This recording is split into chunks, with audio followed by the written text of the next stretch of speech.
does one photograph what only exists in the imagination?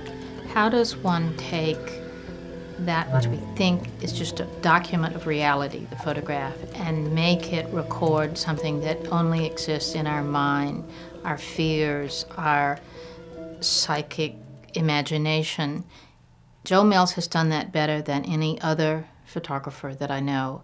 He manages to transfigure reality, to hold in his collages enough of what we recognize and then transform it into a reality that is out of control in a way that is both horrible and beautiful.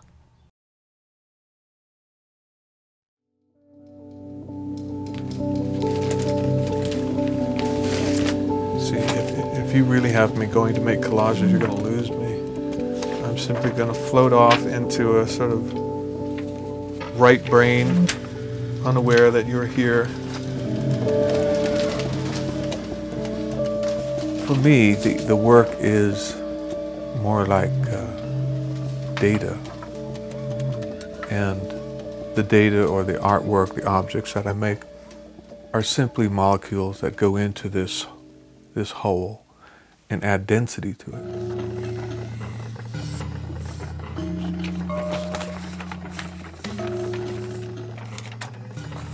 If you're in the right mode, you're just sort of flowing down a river with this creativity. It has to do with relinquishing control. I like the body. I like the visceral nature of our skin. There is a oral craving that goes throughout the work. Holes. People hungry. Stuff coming out. Pressure. An expression of suffering on many levels that didn't have anywhere to go. My father was born with a withered leg, and it had a profound effect on him and eventually on me.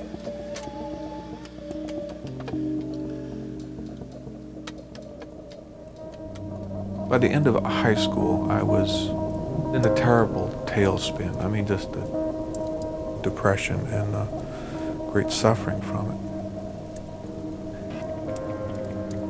Until I just sort of stepped out over the edge.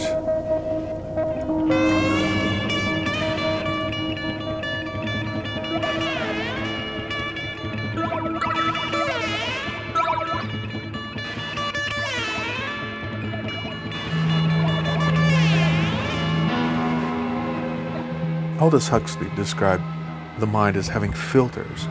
So if you walked around knowing and experiencing the fullness of your existence, you might just simply not eat.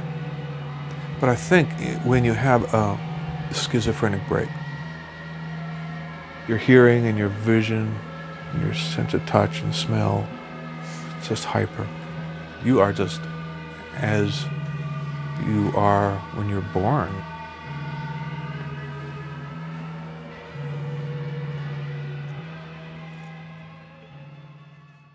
I went into this state thinking life was simply absurd, to just feeling like every object in the gutter was meaningful and every individual was a glorious creation.